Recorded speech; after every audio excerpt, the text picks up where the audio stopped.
Hey everyone, how's it going? Koala Superhero here with another Overwatch video. Anyone who's played against Roadhog before knows to be scared of his hook.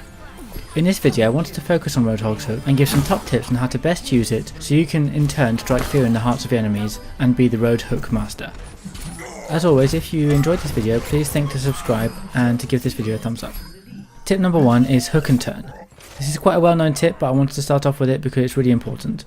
The basic principle is when you've hooked your enemy, you drag him to the side into the void. This works very well on any map where you can boot your enemies off. So for example here on Ilios or on Lijiang Towers or any similar maps.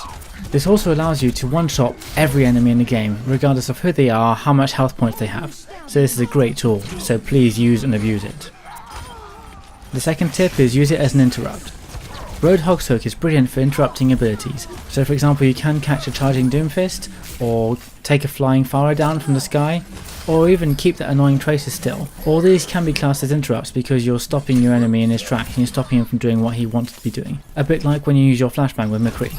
An even better thing to do is to interrupt and even cancel opposing ultimates. Grab a McCree before he has time to finish his Deadeye, or grab a soldier whilst he's doing his ult. It doesn't stop him, but it does stop him from doing some damage. So yeah, even if you do catch enemies in the middle of an ultimate, for example a Pharaoh if she's in the middle of her ultimate, you'll still avoid your team suffering quite a lot of damage as a result of your hook, so one small ability will make a huge difference. With this in mind, try and know when your enemies are going to have their ultimates ready and keep your hook for those occasions. And as a sweet little bonus, when an enemy is ulting, he's usually either standing still or slowed down, which makes him a much easier target for you to hook. It's almost as if they were asking to be interrupted. The third tip is that you can use your hook to cancel your scattergun's reload animation. As you can see in these two side-by-side clips, if you launch your hook straight after Roadhog shoves his ammunition into his gun, you can save a bit of time, hook an enemy and effectively get a faster kill than if you would have waited for the animation to play out entirely. As an aside, don't neglect the damage that your hook does. Your hook is extremely precise like a sniper rifle, only with a shorter range, and this paired with the fact that your hook also deals a small amount of damage, use it to finish off those enemies who are slightly out of range of your scattergun. Tip number 4 is surprise! Considering that your hook has a slight travel time before it reaches your target, use this to your advantage and launch it just before enemies come out of cover.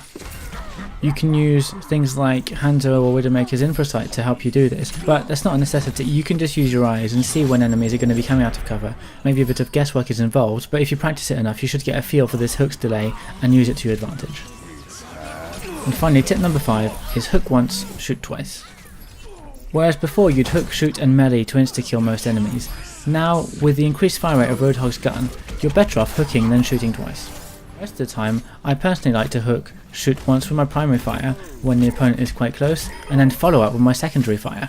The natural reflex of any hooked enemy is to move away from you, with exceptions of course for very specific situations like when a Genji is ulting or when you're fighting against a Reinhardt. So the second shot with your right click secondary fire is to account for this extra distance that will be between you and your enemies, and don't underestimate the accuracy of that second fire. It can be really effective at short to even medium ranges.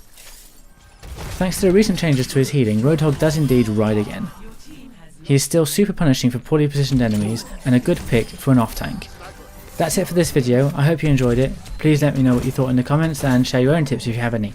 Thanks a lot for watching and I'll see you next time.